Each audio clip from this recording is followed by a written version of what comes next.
Trauma and Triggers contains explicit content. Please check the show notes for details.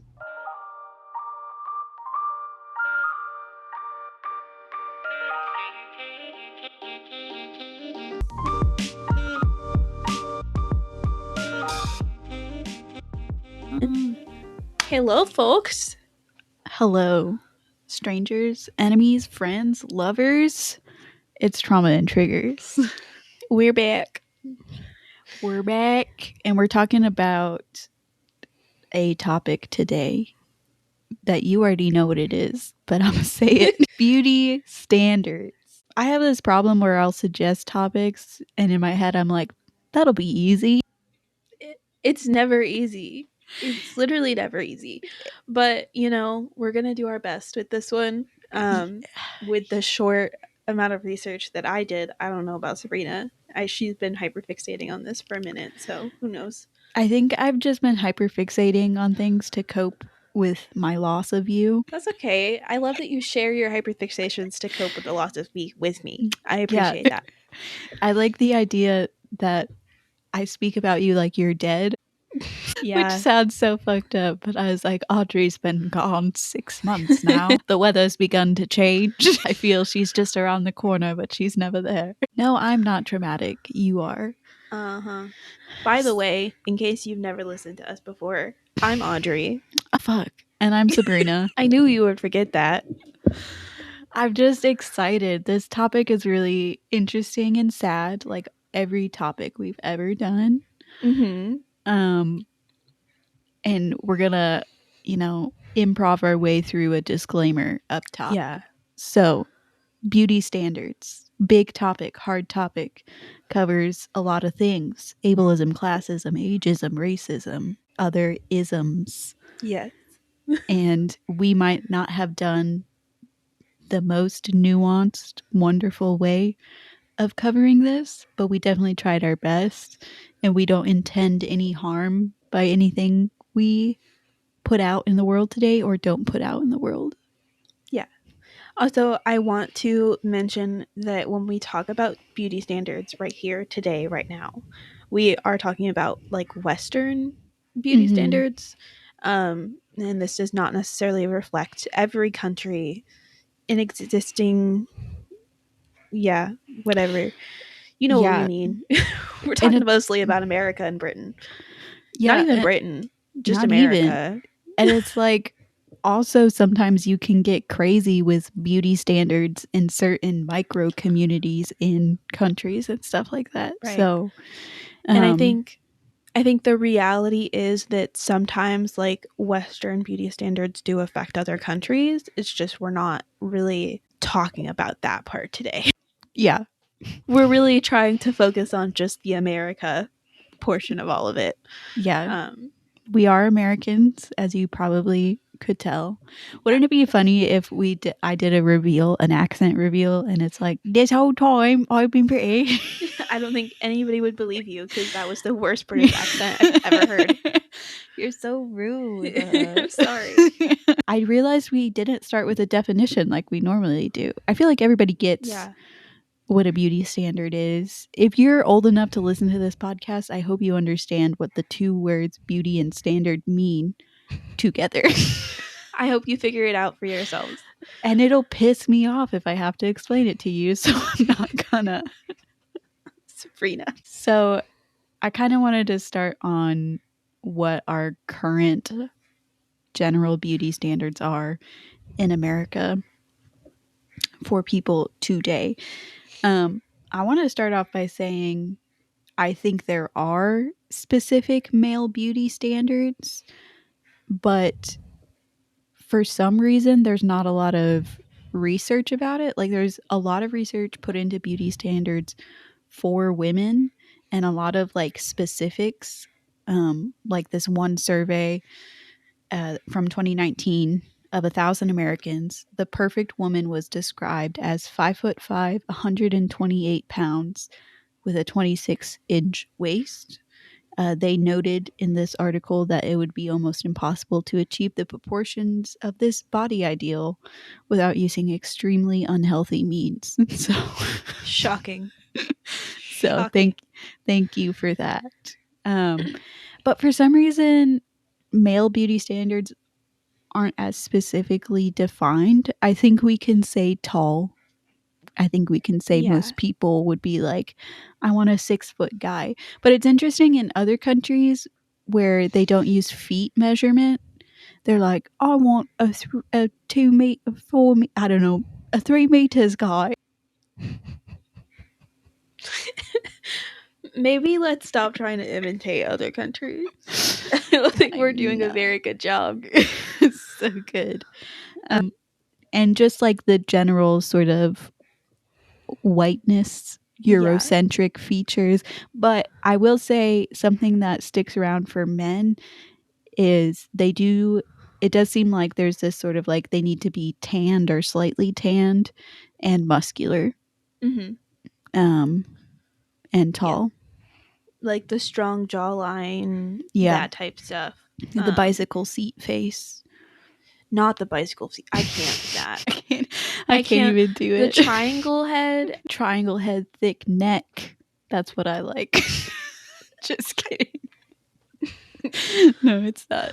Yeah, and I think it's just interesting. There are more strict beauty standards for women, and I do think men still have strict beauty standards. I do think part of like a beauty standard for men is if they're interested in feminine beauty, they're automatically gay and automatically bad and automatically weak and stuff like that.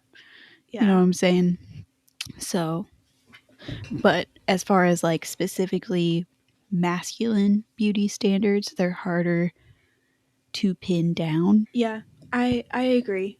I definitely feel like people don't focus on it as much, and there's not like most of the things that I think we view as like male beauty standards are things that they can't really change Yeah. without or like make look different, because there's plenty of things within women beauty standards that we can't change either, but we have it's appropriate for us in general society to wear makeup that change Right. how those features look, and it's Right. not for men. Mhm. So I think usually, like, when I say like they can't change it, like none of us can change how we look in the basis of that. Like it just is what it is. But I think that men have less ability to, spend unnatural amounts of money trying to fix that because it's frowned upon in society. Yeah. I think they're more likely to spend a lot of time at the gym and Hmm. take steroids and do kind of like eating disordery habits. Um, Yeah. I'm not saying women aren't likely to do eating disorders, but like they're not going to wear makeup and a corset Yeah. and stuff like that. One last thing on the male beauty standards. This really sticks in my head because it like freaks me out a little bit. So, in like action movies where there'll be like a shirtless scene and there'll be like super defined muscles and stuff like that. Hmm. So, I've seen interviews of Henry Cavill, one of them, Chris uh, Evans? Evans. Did he do Captain America? Chris Maybe. Evans, yeah. And Henry Cavill, who was The Witcher. Superman and The Witcher. Hotter in The Witcher for sure, but he was I'm also just saying I remembered The Witcher and not Superman. So yeah, and there's reasons for that. But when they do shirtless scenes, they dehydrate themselves for days beforehand to get more muscle definition and will like do like sweat baths and stuff like that. And I'm like, what? That's crazy. And like you'll see pictures of them fully hydrated and you're like, your body looks amazing. What are you talking like, about? why did we need to do all this? What You for? like it was fine the way it was. Jason Momoa talked about dehydrating himself for I think it's like 30-ish hours is usually how long they'll go without water. And then he chugs a Guinness and it'll make his veins expand and look super visible. And that's what he does for shirtless shots. And I'm like, can't be good for you. We don't need to do that. Yeah, it's crazy. So, yeah. But I realized we also didn't put any sort of like personal stories for beauty standards. We'll think of it when the time comes. It's okay. Yeah, I can't think of any right now. I kind of feel like a frog person and I just exist in a different realm. I feel like a part of me has like been participating in beauty standards less than I used to. Like I'm not really doing my hair and like putting on makeup every day and like doing all of that. And so I feel less connected to it, but I'm also like I shave all the time and like all that is still a beauty standard for women. Like there's no reason why I should be shaving, but like I do because it feels weird not to. Yeah. So it's like there are things that we participate in every day that we don't even necessarily like think about. Um Yeah. yeah. But I don't have any like I don't feel like I'm really coming from other than just being a woman and having more standards set upon me based on like my size. I'm not a skinny woman. I I feel very disconnected from beauty standards, but I know when I was younger I was constantly Yeah. like trying to achieve it. I just don't relate to that person anymore. I don't know her. It's at some point it just becomes exhausting and then I feel like I became less connected to my femininity because of it. Like Yeah. in some ways I felt like the only way I could connect with like femininity would be to like participate in all of the beauty standards and all of the things that people expect in the beauty Mhm. world and like I just don't want to. Like it's exhausting. Yeah. Um so I feel like there's a disconnect there for sure. Yeah. Um so we're getting into this next section. Where do beauty standards come from? And I'll be starting off talking about some ableism things. Lots of upsetting things are going to be discussed from here on out, but I something about this section really upsets me. Yeah, it's definitely like a tough one. Also, I do want to mention that a lot of the things that we discuss in each topic also goes for the other topics. Like all of these topics Yeah. are kind of fluid with each other. They're Yeah. typically interconnected. So it will either feel repetitive or you can just kind of assume that things that are spoken about in one topic will also affect the other, Yeah, if that makes sense. for sure. So I always try to kind of in my head put stuff sort of chronologically, like when I'm organizing this. So the first thing that I could think of about ableism was actually from the Bible. Right? Yes, sad and true. Um, Jewish people have a doctrine, and it's also in the Old Testament for the Christians out there, about clean and unclean people. And one of the things that would put you in the unclean camp would be having scars and disfigurements. And being unclean meant sort of like you would have to isolate yourself from the community for a certain amount of days. You weren't allowed to be in the temple on a certain amount of days and stuff like that. So there's a very early sort of idea that having some sort of deformity. I don't even want to say that. I don't know what a neutral word would be because it comes with such an ugly connotation. Maybe Yeah, a difference. I don't know, a bodily difference about sure. you. I don't know what to say it. Means that you are unclean, unholy.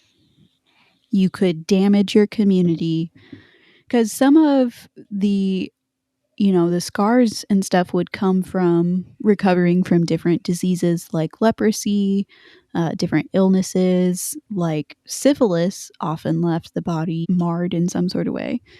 So there was just very early on in human history the idea that being scarred or having a missing limb or being born different is somehow bad and is somehow God marking you as bad. So, not a great start. No. And on the flip side, being beautiful meant being blessed and being a good thing, which is just like, it's a very simple thing, but it's like kind of profound thinking about it, that you are literally put on a pedestal in society if you're just more beautiful. It's so interesting. So, jumping forward from, ancient times to briefly the medieval period, let's go to the 1800s. Yay. In America, from 1867 to 1974, there was something called the Ugly Laws. At the time, the laws were called unsightly beggar ordinances, but they were later called the Ugly Laws actually by an activist who was disabled, and she was an activist for people with disabilities. She called them the Ugly Laws later on down the road. So these ugly laws made it illegal for persons with, quote, unsightly or disfiguring disabilities to appear in public. These laws were often used to target beggars, because a lot of times you just couldn't get a job, couldn't work or function if you had some sort of disability. Like, people just wouldn't want to be around you. And if you didn't have a family that could take care of you, what could you do besides beg for money? And this is also a time period where diseases like polio are rampant. People are getting disabled by wars and just lack of nutrients. So it's like so many people fall under this category. There's also some laws in different, because each city kind of had slightly different phrasing on this law. So sometimes it was just called, like, if you were being unsightly, unseemly, promiscuous, lewd. So it could apply to other things besides having a disability. There's some evidence that different people of different ethnicities were targets of this. Just being out and being black or being out and being Jewish could mean that you had a fine and could potentially go to jail. So the first law pops up in 1867 in San Francisco, and it doesn't go away till 1974. Chicago is the last place to abolish these laws. Great. Awesome. Love. I forgot about these, and I was doing research for this section, and I was like, holy shit, the ugly laws. Yeah, and I had never heard of this before today. So Yeah. I'm like still a little bit in shock that this was even a thing. Like, it's so crazy. Like, how could you have control over the fact that you were, it could be something as being born without an arm or being born without a hand, Yeah. There's literally accounts of people like fainting when they see a disabled person because they're so scared. But it's a lot. I know this is back on my talking point list, Audrey, so sorry to confuse you. You're good. But going forward in time a little bit, when we get to the 1900s, the early 1900s, we're going to be talking about eugenics. Eugenics essentially translate to good genes. It's got its roots in Latin. Eugenics is scary.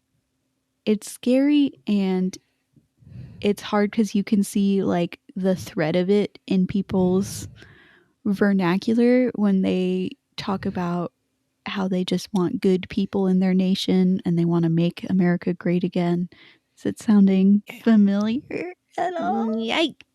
Yikesies. So, a lot of people were eugenicists, a lot of people that we think are good people, like the founders of Harvard. For a long time, eugenics was studied at Harvard.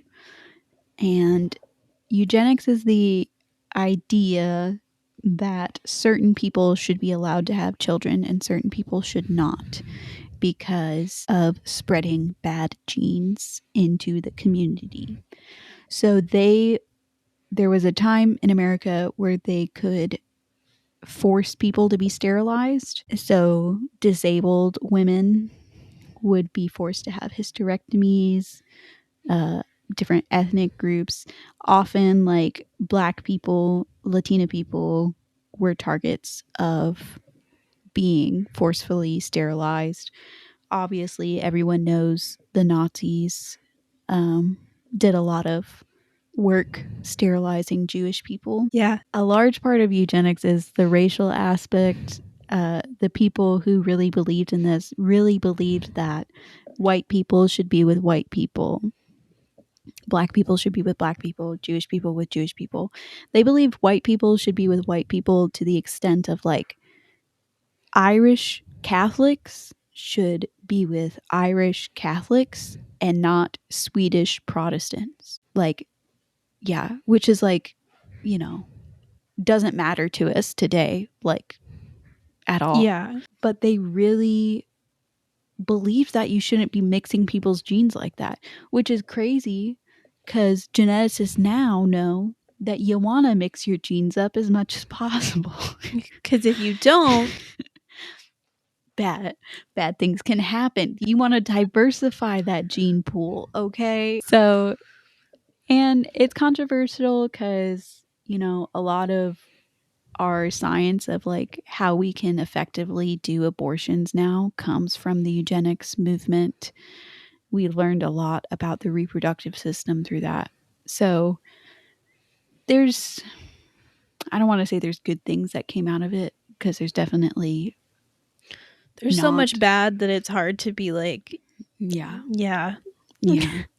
It's all bad. And it's all just got this core idea that we should get rid of disabled people and we should, you know, being black is inherently bad and being any race besides white is inherently bad.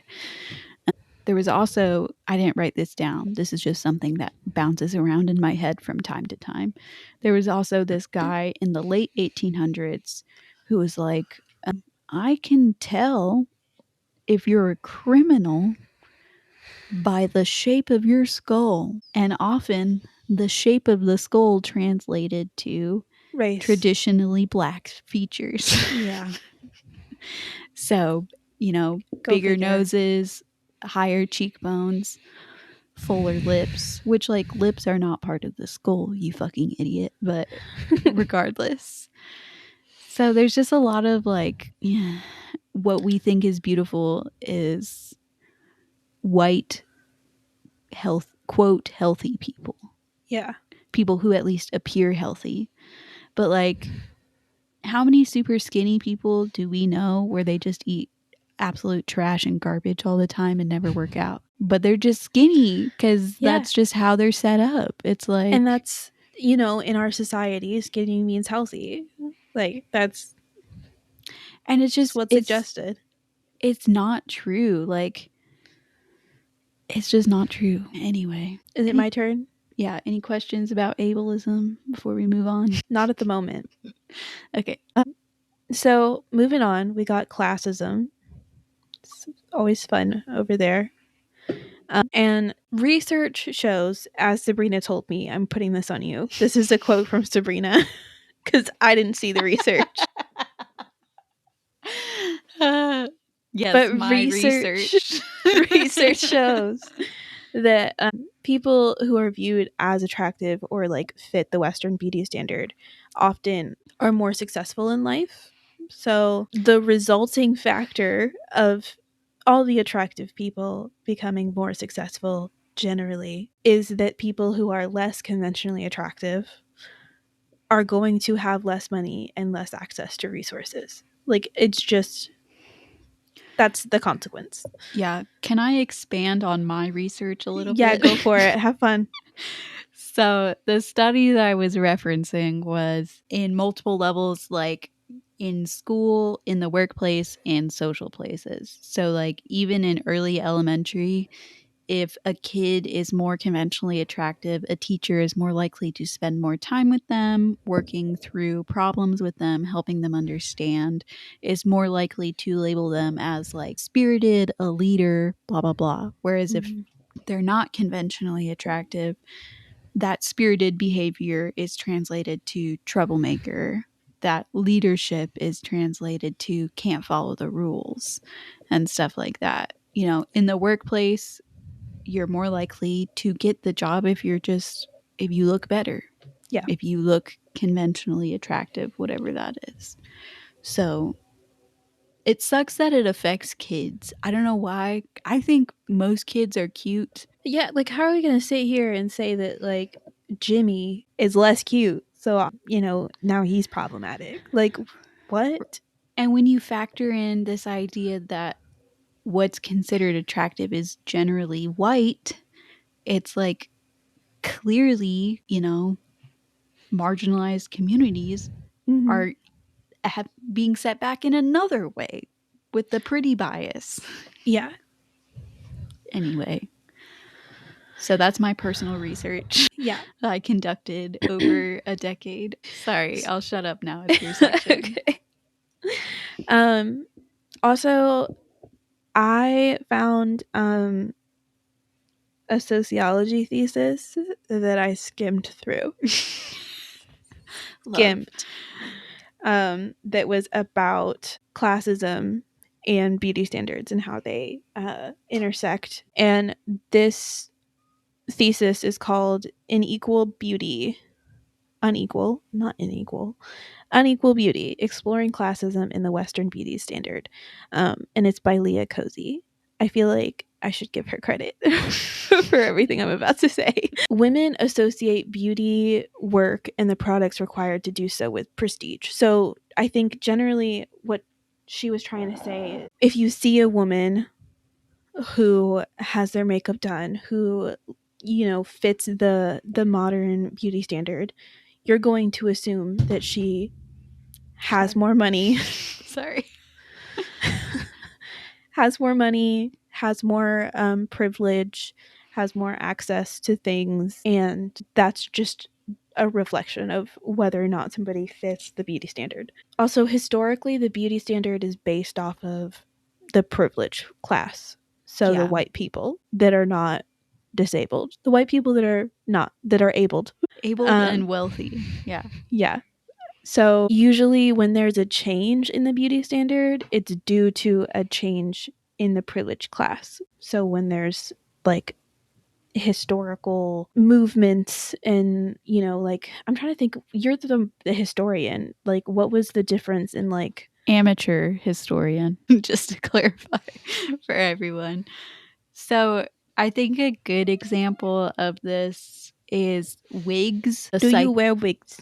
Yeah, the cycle of wigs and something becoming more financially accessible makes it less valuable. So like in the 1700s, you see like Marie Antoinette is clearly wearing wigs that are the size of freaking 3-bedroom pillows, right?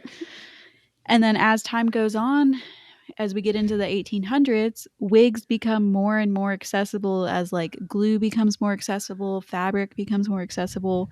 So middle class people can now wear wigs. And the upper class switches away from wigs because it's something meant to differentiate yourself from the poor people. Like, it's the same reason why, Kendall Jenner is going to wear Gucci or whatever it is she wears, because you and I cannot afford Gucci. She's saying that she can afford it and she's better than us. Yeah. I mean, I don't know. She might just like it. She hasn't said those words exactly. She hasn't said that. That's funny. The vibe. I pull up a text from Kendall Jenner. I'm wearing Gucci, you poor bitch. So, yeah, whenever there's some kind of change, like it's a trickle down effect, like they set the beauty standard, they set the expectation for what's appropriate. Yeah. Because it's popular among the rich people. Yeah. And then as it starts to become more accessible, people of other classes begin showing those beauty standards. And then it changes again. it just keeps on changing. Yeah. An interesting example of that, it's not a beauty standard, but Jello is one of those things that was originally like a rich people thing because Jello is an animal bone thing. So it was very like rich, exclusive. Rich people would eat Jello. And now we kind of have like this poor white trash association with Yeah. Jello. Also spices. Mm-hmm. That's another thing, is part of the reason why all the rich people in Britain have white food with no spice. It's because they used to, and then, all of the poor people started using spices, and they were like, no, actually, I don't want my food to taste good. Yeah. So I just that's how want to that taste happened. the fat and the starch, no flavor. I I saw this clip, this blew my mind. Okay. The average British person does not season while cooking. There's no seasoning. It's just the meat, the veggies, and whatever. And then after they cook, they'll salt and pepper to taste. That's crazy. Shut the hell up right now. What do you mean you don't season before you cook or as you're cooking? That blew my mind. That's crazy. I hate British people. No, I'm kidding. Yeah. I don't, I'm sorry, British people. I don't hate you.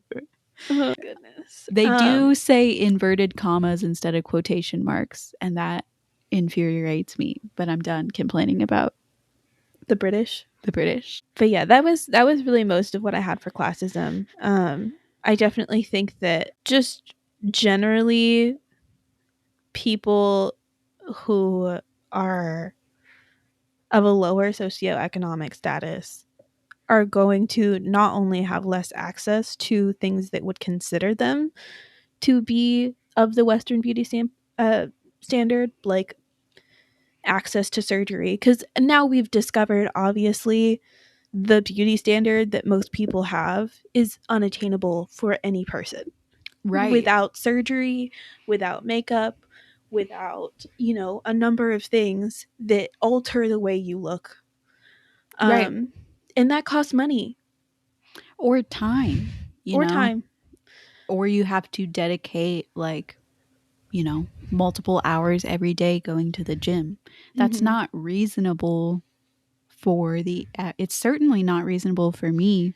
And I just work a full time job and have a couple hobbies. You know what I mean? Right. So, of course, people of lower class are not going to fit that standard, and they're not going to be able to fit that standard because they don't have the time or money. So that's my thoughts on classism.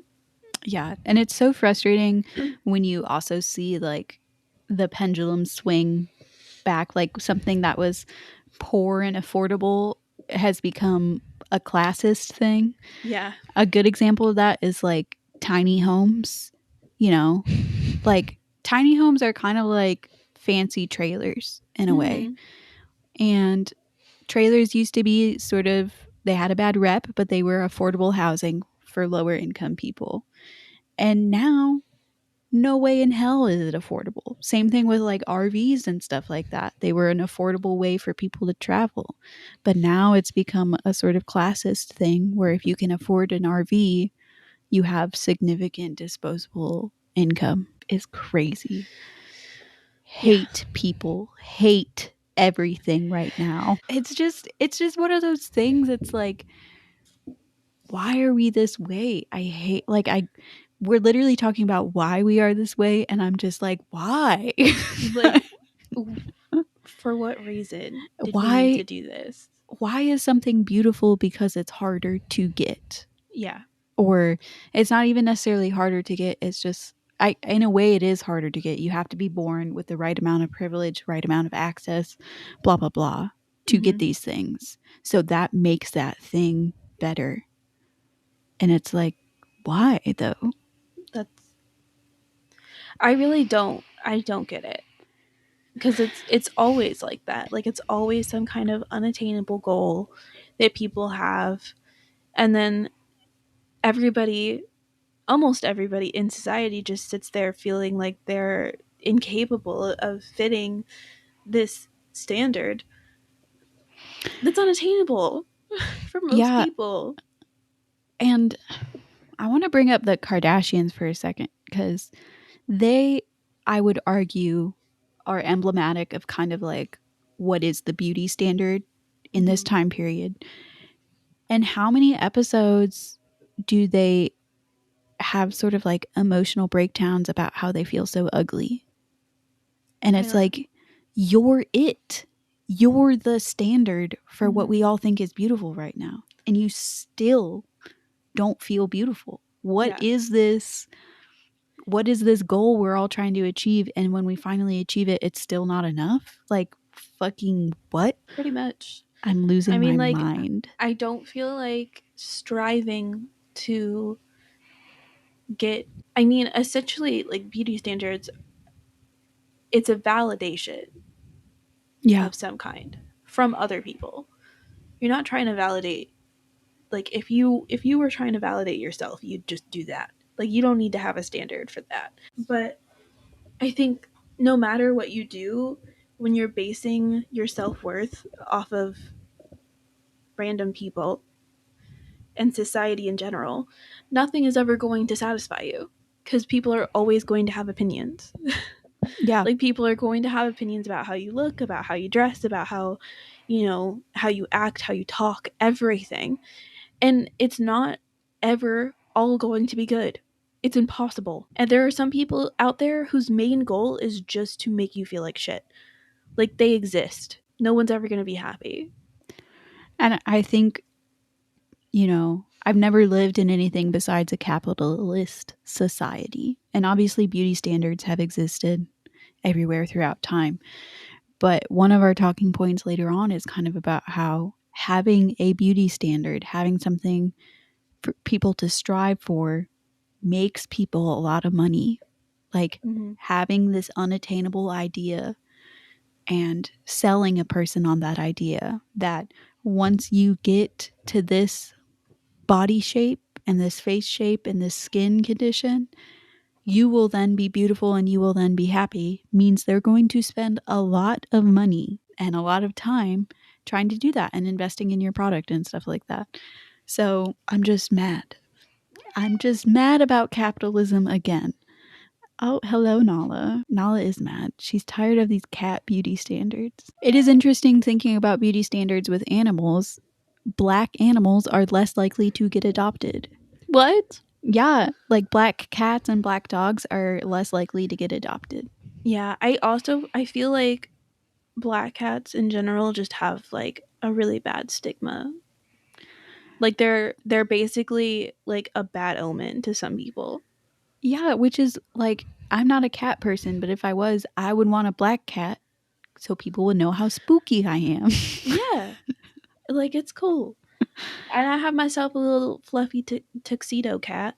Yeah, she's cute. She's adorable.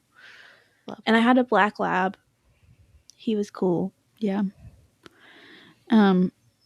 Switching over to gender roles. We've been talking about gender a lot lately. You said gender roles in such a specific tone. What was my tone? I don't know. It was giving, I'm sick of this. I am sick of it. Sometimes I feel like with our podcast episodes, you know that clip of the guy going crazy with the conspiracy board behind him?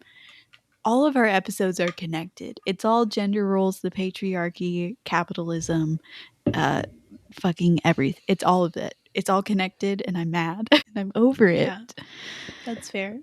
A lot of our beauty standards have to do with gender roles. Specifically now, like, the sort of ideal woman is a woman that can still have children, because so she still has like the larger breasts, the larger hips, because we associate rounder breasts and hips with a birthing ability, even though skinny people can still have children. Oh, I don't know. People just have that in their mind. But she still has the money and resources to be fit and skinny and pay to get her ribs removed. She still has her waist can be 26 inches. She still has the time to dedicate to like having long, well-maintained, thick hair. She's a do-it-all woman, which is kind of what I think people want women to be right now. They want us to be mothers and great career women and socially active and having hobbies. And it's just not It's not realistic. attainable. Yeah, I'm sorry, but I can't be a great mother, a great partner, a great friend, and have a great career and have a great hobby. Like, something's got to give, you know, and Mm. maintain my body on top of all of that. Right, that's what I was about to say. I was like, and go to the gym every day Yeah. and do makeup and your hair every morning. Like, it's just And to be able to afford to pay money for either good ingredients or pay somebody to cook it. You know what I'm saying? Like, yeah. it's just not super attainable. I'm not saying that people shouldn't try to feel healthy and fulfilled and blah, blah, blah. It's just like the goal right now is so crazy and unlikely for most people to have.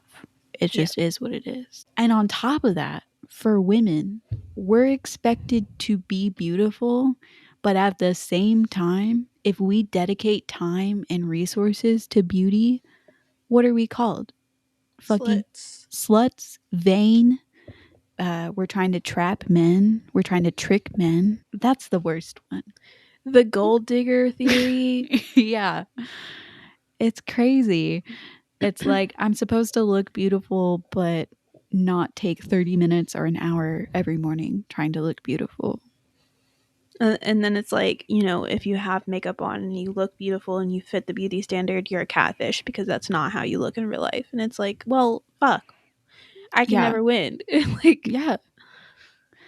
Um, at the same time, I used the word beautiful here, ruggedly beautiful. I would say probably most people would say handsome for men. Men are supposed to have this sort of like, you know, perfectly fit body, perfect skin, but like weathered skin, but not too weathered. You know what I'm saying? yeah, the facial hair.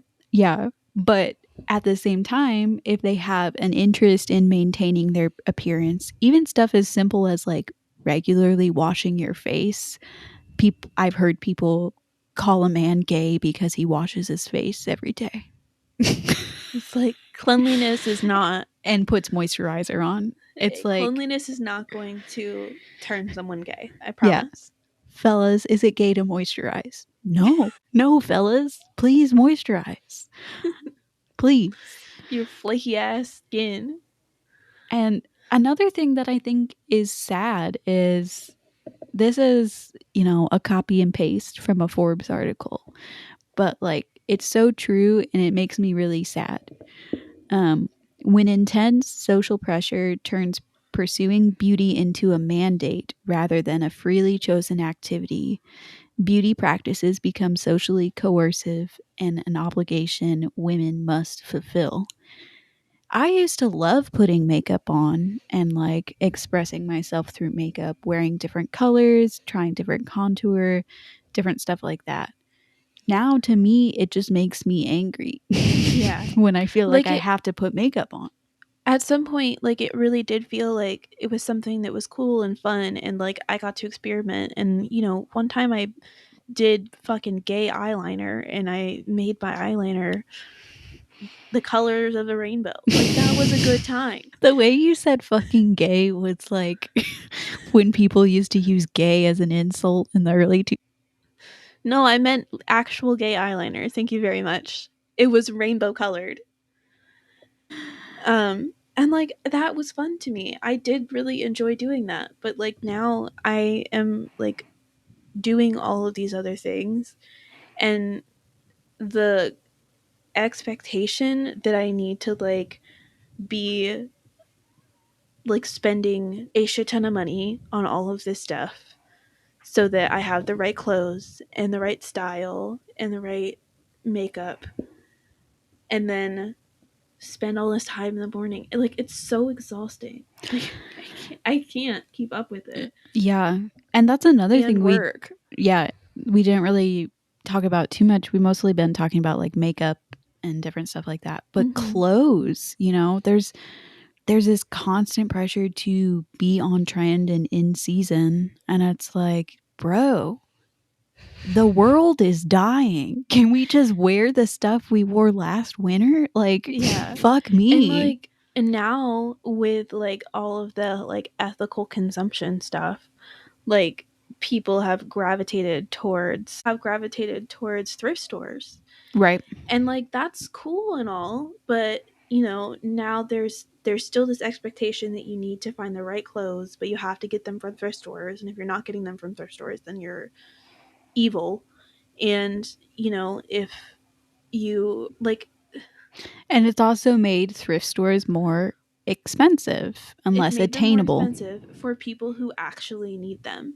Right. And it's also like, you know, the sizes and the styles and the ability for people who are actually like need to buy clothes at a reasonable price can't anymore. They can't find access to the right sizes and to the right things.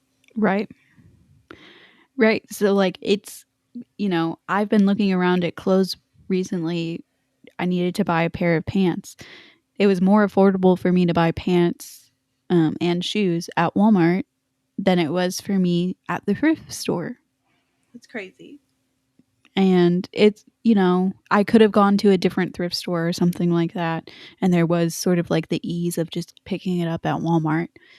But it's still like that wasn't true just like 2 or 3 years ago, I Yeah. feel like. Yeah. And Um, I also think that there's like a level of inaccessibility when it comes to like smaller towns and like stuff like that, where thrift stores are not going to have like current trends or like recently, like, it's not. If you've ever been to a small town thrift store, it's hard to find clothes there that are not from like your grandma's house, you yeah. know? Yep. Like it's just not easy to do. And I love grandma clothes. But I mean like the you know, not pantsuits, but like the skirt suits with the like it's all matching. You have yeah, a blazer that matches the skirts. love. Like it's wild. And the big old church hat, Uh-huh. love. This was something I found during my research. Another copy paste. Love to see it. This is also about how like social and gender roles and class roles change. So, consider some recent changes in the US. In the 60s and 70s, beauty ideals for women shifted from the mature, curvaceous body of stars such as Marilyn Monroe to the stick thin, flat chested, epitomized by supermodels such as Twiggy or Kate Moss. That body style was also called heroin chic, just so everybody's aware of that, because there was a time when heroin was associated with the upper class, but not as much anymore. Although maybe a little bit. I don't know. Heroin chic Would you say heroin is a poor person or a rich person drug? without stereotyping, poor person probably. Okay. Yeah. And then cocaine is rich person. Yeah. There was a time when heroin was considered kind of like the exclusive Hmm, drug. interesting. And And then like cuz hair I feel like I hear a lot more about like cocaine and like pills with upper class now. yeah, now I feel like the expensive drug is what you get from doctors. Like you got a doctor friend, bring you some Xanax. Yeah, I don't know if that's true or not, but that's just how I feel. Continuing on, the compelling fact here is that just as women started to make dramatic gains in the areas of education, employment, and politics, the ideal female body began to look like a malnourished pre adolescent girl, weak, emaciated, and non threatening. Women may have been gaining power in freedom. Women may have been gaining in freedom and power, but they were increasingly encouraged to discipline their bodies through diet and exercise to conform to the ideals that were almost impossible to achieve. That was a really interesting observation to me, to kind of associate like women were supposed to look weaker and childish in a time when they were getting more and more power in society. I hadn't thought about that before, so I thought that was really interesting. You got a big one. All She's got right. the big one, ladies. Now, this is two white women talking about this. So Yeah, please, to be clear, this is not personal experience. we're trying our best. It's just something that is very exclusive, not exclusive, exclusive. Very interconnected with beauty standards. Right. So it's got to be talked about. Racism in the beauty standard. What's the word I'm looking for? Racism in beauty standards. That works. Yeah, the That'll sentence work. you said did work. I just didn't add an S to the end, and I was looking for another word to say after standard. I like how we do like an old married couple where we're just like, hey, what word am I looking for? We do that constantly. All the time. It's in almost every episode. I feel like it's mostly me. It kind of is, and I Yeah. love you for it. Sorry. But as we've already discussed, beauty standards are often reflecting whiteness and like European features. Because of this, the beauty standard is often profiting off of dangerous beauty procedures that are majorly affecting women of color to betray beauty standards that are unattainable or harmful. So things like chemically straightening hair or bleaching, like stuff that's just not good for you. Like it's just chemicals and it's like probably not even going to get you what you want. Nor should you have to. Yeah. It's just so completely like to affecting people of color. Why? What for? And then like on the flip side, you see all of these white girls that are trying to get tans and like the other day I saw a video of this white girl who was like dark, like burnt to a crisp. and and like what? She got that Donald Trump. No, it was worse cuz like sometimes it's orange, but like sometimes you get to a shade that's like burnt orange. You know what I Yeah. mean? And it's like at that like what are you trying to achieve here? Like there's absolutely no reason. Like this doesn't happen naturally. Obviously, this does not happen naturally. And I just have always struggled to understand why. No, I get it. I know it. I know We the get answer. it. I know the answer. It's just like I'm just pissed off that it's the case in the first place. Like I don't ever feel like skin tones should be a part of beauty standards. I don't feel like most of this shit should be a part of beauty standards, but I know why it's here. Colonization We is know why it's why here. it's here, but the answer is not good enough. Yeah. Like, the answer of racism is not a good enough answer to me. If we're aware of it, why is it not fixed by now? You know, I just feel like not enough people are aware of it and enough people are profiting off of the racism and the ableism and all of the other shit that it's not worth dismantling Yeah, because of capitalism. I think part of it is just sort of inherent to our society in a lot of ways. I feel like for me, the racist beauty standards aren't something that's inherent to me anymore. But probably when I was younger, I would have looked at a darker skinned person and not thought that they were beautiful when I was younger. But now I don't feel that way. I would say that I probably have some inherently ableist beauty standards, and I don't want to be that way and I want to change. But I think Yeah, I I think probably do have that. it's hard to be aware of those things when it's what you're grown up in and it's what you're shown and it's what you're expected. And I think that the truth is there is a lack of representation of people of color, of, you know, older women or disabled people in the beauty community. So all of the things that we're seeing are this one specific type of like white woman. And when that's what we see, we look around and we are like, well, these people don't fit that. As kids, like what else is the expectation to be? Right. Like kids are impressionable. They're going to see that and be like, okay. this is just how it is. And I just don't think that enough people are reflecting on that and noticing their own biases, like as adults, and noticing how shitty the beauty industry is just generally. And I also think, like, outside of sort of like a moral obligation to benefit marginalized communities, I Mm-hmm. also think being able to see different types of beauty and appreciate different types of beauty really like benefits you as a human being person. One of the things that has made me really realize that my medication has been working for me, my antidepressants, has been being able to look around and notice beautiful things and Yeah. appreciate beautiful things and beautiful people and seeing beauty in different ways. Not to get like too, I don't know, cringy or whatever, but like I don't want to come across as that, but I think like it would benefit everybody if we all saw different types of beauty and appreciated different types of beauty. I agree. And I just think that I don't know. Like I look back and I don't feel like it's hard to see those biases like as a child, like reflecting and like seeing whether or not that was something that you experienced.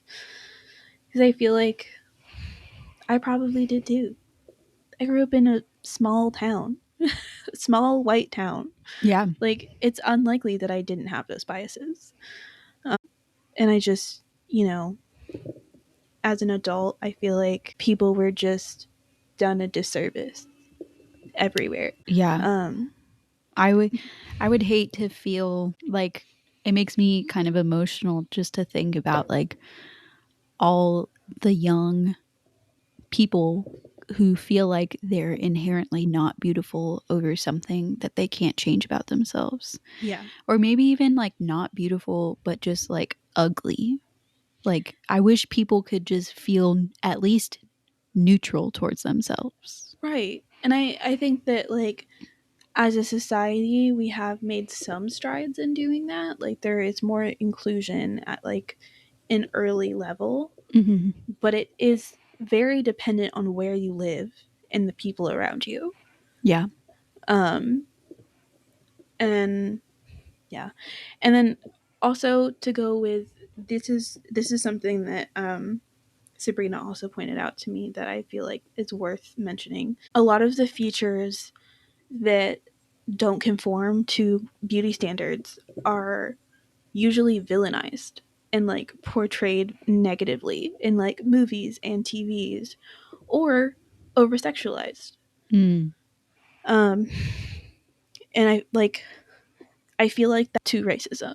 Like even if you're just looking at like Disney princess movies, you can see all of the good characters reflect like European features, more European features, and then the villains are like they're like exaggerated non-European features. Right. And I just feel like that's so shitty. Or just like I'm just pissed off.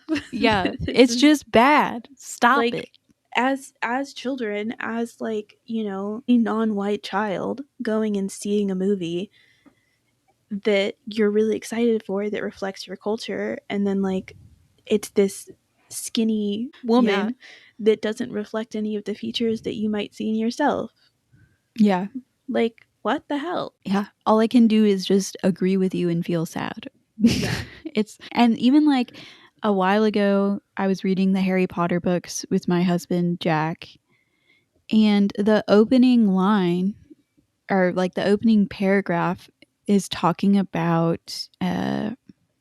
and Mrs. Dursley and is calling Dursley like fat and rotund, and she has a horse shaped face with a large nose and stuff like that. And it's just this, I won't necessarily argue horse face or large nose as a distinctly ethnic feature, but the fat phobia at the very least in Mr. Dursley, it's just like, why are we, because he's, the big, to me, he's kind of the biggest villain. I know Voldemort was there, but he's constantly abusing Harry through all 7 books. Yeah. And, you know, if you read children's books, the villains are always described as like fat, dark, large nosed, Mm-hmm. large lips, ape like has been used often. Just lots of really negative connotations. Yeah. And it's just like I just don't understand the point. And then like with over sexualization, I feel like there's this flip side to it where a lot of times race is what's the word? Fetishized. Fetishized. Yes. There it is. What's the That's the word? one. And it's just like no one wins. No one can win here. No matter what. Even if it's viewed as more beautiful, it's not beautiful in the way that you would want it to be beautiful. It's not appreciated. It's Right. sexualized. Right. And being sexualized without wanting to be, without your consent, without your interest in it is harmful, you know. Yeah. Hate it. Hate. Hate all of Hate. it. Bad all around. And then there's also cultural appropriation. I think we can see pretty regularly that a lot of things that become eventually popular in the beauty standard is only popular once it's not correlated with people of color. So, I don't really have an example now, but like it's my cat with this fucking curtain. Hi, honey. Um, but it's like it's villainized whenever people of color are doing it, and then it's cool and beautiful when white people do it. Yeah. And so we take this thing and we make it our own and then erase the reality of where it originated. And that happens a lot.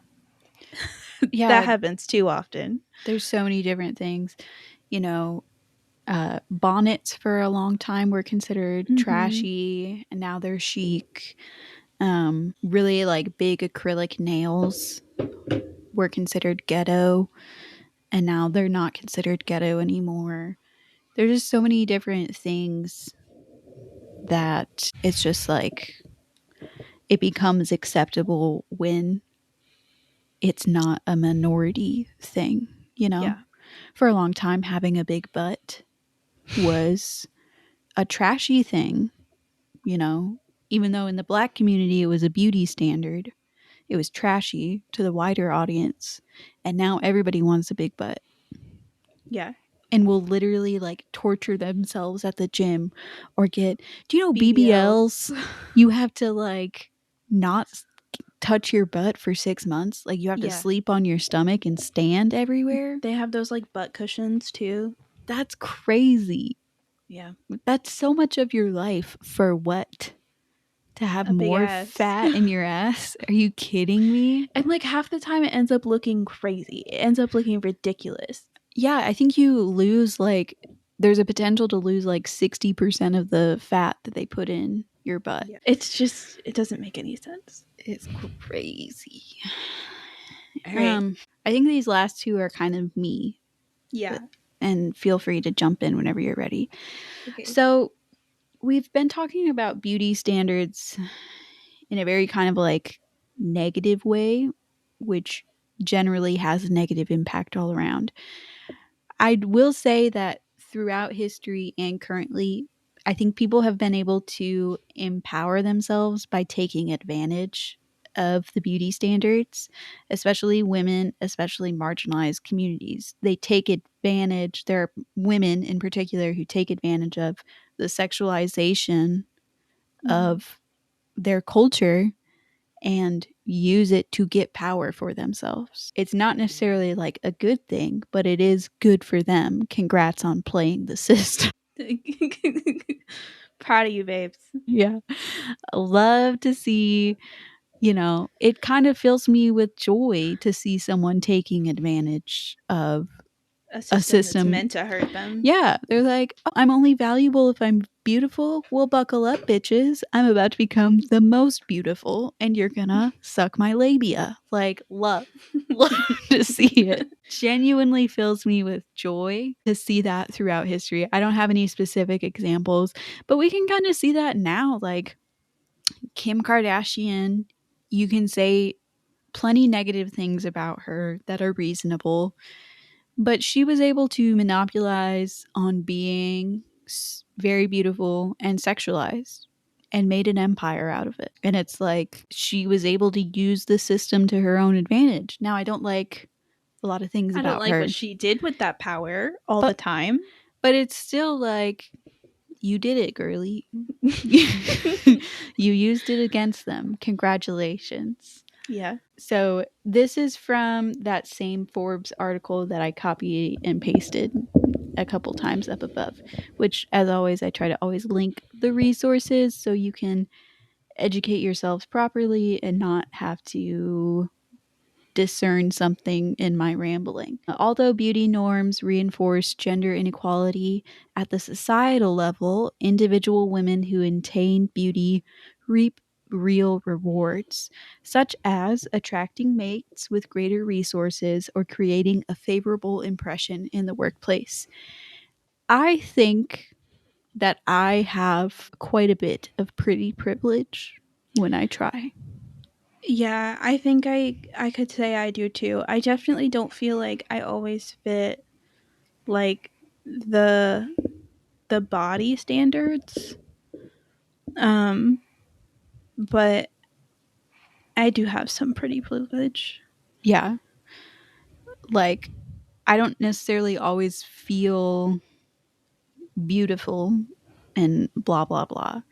But I do think that I can put on a nice outfit and makeup and do my hair and talk myself into, you know, things that necessarily somebody else was probably better for.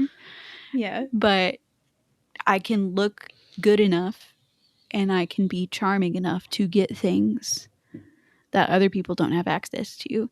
And that doesn't feel good all the time, to be honest. Like, it does feel empowering in one way, but in another way, it's like, do I deserve some of the things that I have? Yeah, I mean, it's also there's an added thing of like as a white woman, I don't always feel like it's necessarily pretty privilege versus like just privilege. You know what I mean? Yeah. Like it's hard to discern those two as a white woman. Like I feel like if I'm getting these things, it's probably at the cost of a woman of color.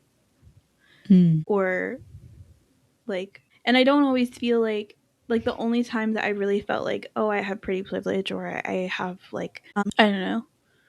Yeah, I don't feel like there's been many instances where I've been like, this is pretty privilege versus just like this is just white privilege. Yeah. I do think in the workplace that we shared last, there was probably, for me, a mix of white and pretty privilege. I got away with saying some crazy shit because I was a relatively attractive white woman. Where if I had been ugly or probably a different race, I may have been fired. Yeah. I didn't say anything that was like abusive. It was just kind of like It was fucking calling people crazy. out on their shit. Yeah. Like at the end of the day, they were really shitty people, and you said shit that would upset them. Yeah. In an aggressive manner. And Yeah. I think As you should. I definitely got called like, you know, spirited and stuff like that. And I think an uglier person would have been called a troublemaker. Yeah. Which And is interesting to reflect on. yeah. And I like for me, it's typically like the only time I can say that I know, I feel like for sure something is, you know, due to pretty privilege. It's like, oh, somebody paid for my food somewhere.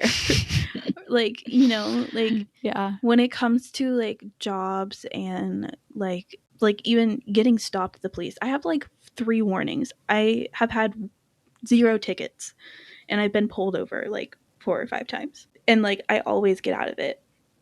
That's That's crazy. I can't sit here and be like that's just pretty privilege. Like I can't do that. Yeah. So I think it's hard for me to like discern those situations away from like race. Yeah, it's hard to know, and it's like you can't replay the exact same situation as a black woman. Mm-hmm. You know what I mean? So it's just interesting to think about, and I don't really know what to do. Like, what am I supposed to do? Be like, you're just telling me this because I'm pretty, or you're just letting me do this Right. because I'm white. Like, what am Like, I? do How I do I fuck help? myself? Do I fuck myself out of an already not great situation Right. on behalf of other people? Like, if that is the way to do things, like, let me fucking know. But I don't know. Yeah. It's just very complicated, and Well, this last section I dramatically titled "Beauty is Pain: The Most Profitable Lie." I've really gotten into just like, I don't know, catchy titles for stuff. I feel like, it's also every just like this is our script, so like you didn't need to do that, but I just wanted to. It just you felt right. can. I think at the end of the day we all realize sort of who gains from these lies about what is good and what is beautiful and what is healthy and what is right and what makes you moral and what makes you blah blah blah. It's fucking rich white men. You know that song Victoria's Secret? I know Victoria's Secret. She's an old man who lives in Ohio. We all know. Here's some facts and figures for you. In 2022, the beauty industry, which includes hair, makeup, fragrance, and skincare, generated approximately 400, no, yeah, $430 billion. With a B. That's so much money. And it's expected to generate 580 billion by 2027. Yeah. And I would like to say that I saw figures as high as 630 billion um, in 2022. So it kind of just depends on which article you're looking at. It's an obscene amount of money. And women paid 80 to 90% of those billions of dollars. Yep. Yup. And it's like, I don't know. In my mind, this is almost like another form of pink tax. Yeah, it kind of is. I mean, if we want to get good stuff and further in life, we have to look prettier, and that costs money and time. Whereas, like, I love the like pictures of comparing male celebrities to female celebrities. And there was a picture of Ed Sheeran at his concert wearing jeans and a t-shirt, and Beyonce was singing with him, and she's like, fucking huge, perfectly styled hair, beautiful makeup, rhinestone bodysuit, high heels. And I like Ed Sheeran, and I think it's fine that he's wearing jeans and a t-shirt. But it's like, actually, I don't think it's fine. But You could try a little bit, you with know? with Beyonce, come Yeah. on. At least Yeah. put a tux on, my guy. At your own concert, sure, whatever. But Beyonce, start. Yeah, it's just crazy. Like, we're just expected to do more. I guarantee Beyonce put probably 3 hours into hair and makeup. Yeah. More than that, Yeah, I at would say more. least. If I do my hair and makeup, I probably put in an hour and a half to 2 hours, and I'm not fucking Beyonce. So, It depends on the day, because sometimes I can get my hair and my makeup to look functional in 5 minutes. yeah. I've gotten really good at it, but that's like minimal. When I do my makeup, it's, a time vacuum happens. I don't know what happens to me. I'll just be like blending my foundation, and then 35 minutes has passed. Yeah. But I like to take my time when I do it because I do it for fun. Right. Well, that's beauty, bitches. Yep. It's been It's a great time. it's really sad. It's like, stop it. Stop.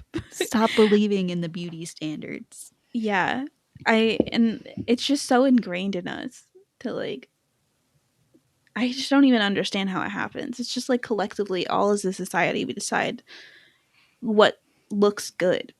And does anybody actually believe it? Like, or are we just Yeah, and it goes so far beyond just what looks good. To the end of the day, you think a person that looks good is better than a person that doesn't look good. Yeah. That's the part that really gets me. And Yeah. like, I know that I have a beauty bias. Like, I feel more comfortable around people that I perceive as beautiful, even if I don't necessarily have the same traditional beauty standards. Yeah. I get what you're saying. It's fucked up. I'm trash. Just like we complaining about stuff that I am. I'm a hypocrite. I don't think that anybody can say that they don't have some kind of bias surrounding beauty in some way. I think it's just, at the very least, acknowledging that it's a bias. Like, that's the first step of like how to handle stuff like this, is to acknowledge that it's a problem and acknowledge that it's a bias that you have, so you can like move forward and make the bias less. Have Yeah, your belief system and what you view as like good change a little. Like, that's how it happens. yeah. Is self-reflection. The first step to a problem is admitting there's a problem. Well, we have a problem that we need your help with. We don't have enough followers on our social media. Segue.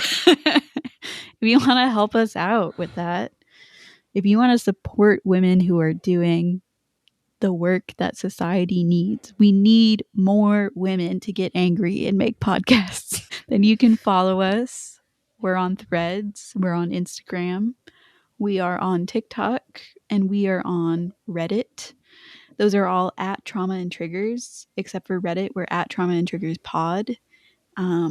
I made that choice to add the pod on the end, and I regret it every day. Yeah. We also have a Gmail. Would love to hear from people. We always get so delighted when people reach out to us and comment on our stuff. It really makes us really, really happy. It does. I do really appreciate when you guys say stuff to us. It makes me feel important. It makes me feel like this hobby that I have is not, worthless to other people. Yeah, it's not just for, I'll keep doing it, just for me and just for you, but it does Yeah. make me really happy. Even if you have something nasty to say, I kind of want to fight someone. So send it our way. We're two angry podcasters. Come at us. Yeah, love to make an episode just roasting you Yeah. for the nasty things you have to say about us. So please get in touch with us. We're desperate for attention. All right. Goodbye. Goodbye.